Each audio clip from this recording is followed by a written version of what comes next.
This is Inside Indiana Business Radio for the morning of Tuesday, July 25th, 2023. I'm Kate Sharon.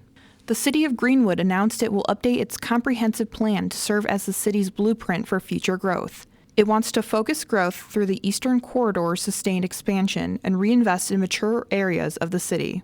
Planning Director Gabe Nelson.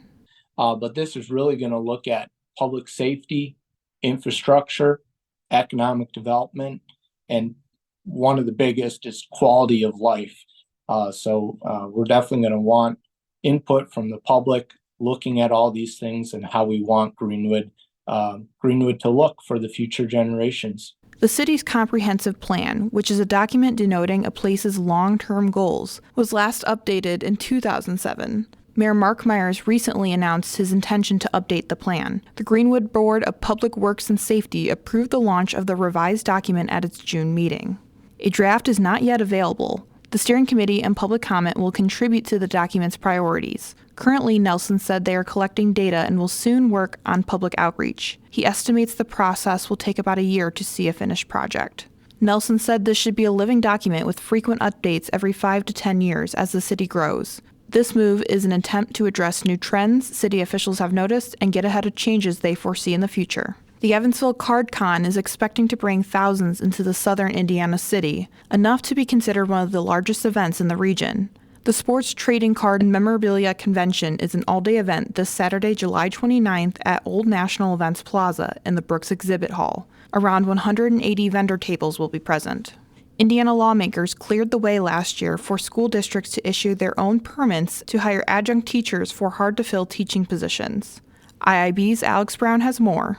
After some hesitation, school districts have now begun to turn to adjunct teachers who aren't licensed by the state and instead need to have 4 years of relevant experience and pass a background check before stepping into the classroom. While the Indiana Department of Education did not provide data on how many adjunct teachers are working in Indiana schools, a statewide job board for teachers recently showed 4 districts and 1 charter school seeking adjuncts. There are 1,720 job listings for teachers statewide, down slightly from around 1,800 before the start of the 2022-23 school year. Earlier this month, the Perry Township School Board in Indianapolis approved a proposal to hire an adjunct teacher for the district's Insurance Careers Pathway, a career and technical education course of study for high schoolers that allows students to enter the insurance field upon graduation. The neighboring Center Grove School District is also hiring an adjunct teacher for a Chinese language teaching position. Alex Brown, Inside Indiana Business Radio.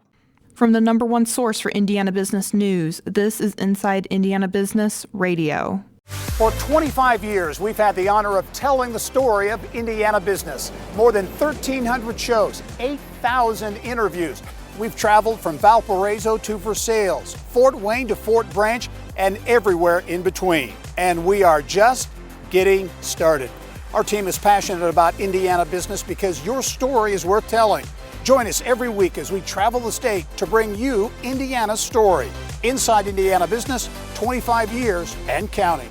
Walmart's Made Local tour, offering local businesses an opportunity to pitch their product to the global retail giant, will be in Indianapolis on Tuesday. The Superstore brand is inviting entrepreneurs to present their shelf-ready products, made, grown, or assembled in the United States, during a Tuesday afternoon event featuring local business leaders. The event kicks off at 3:30 p.m. Tuesday at the Walmart Supercenter on the city's northwest side. Etna Green-based Winona Powder Coating will install a second new Gemma Magic brand power coating system in its facility. The company said this expansion will allow for superior powder application technology, faster color changes, and a healthier environment for employees. It received a $145,000 grant for the project, which will add 10 jobs for Marine segment sales to the staff roster of 160. Ivy Tech Community College named Heidi Schultz as the Bloomington campus's Executive Director of Development. She takes on the position after Susie Graham retired on June 30th, who served as the director for 17 years. She comes into the role with experience from nearby Indiana University, including as director of the Cox Research Scholars Program. She also led United Way campaigns, chaired the United Way of Monroe County Board of Directors, and is a graduate of Leadership Bloomington. WGU Indiana Chancellor Allison Bell is this week's guest on the Business and Beyond podcast with Gary Dick, presented by PNC, a weekly conversation with high-profile Hoosiers in business, sports, and entertainment, and beyond. Available now from your favorite podcast provider. I'm Kate Sharon for Inside Indiana Business, Radio on Demand.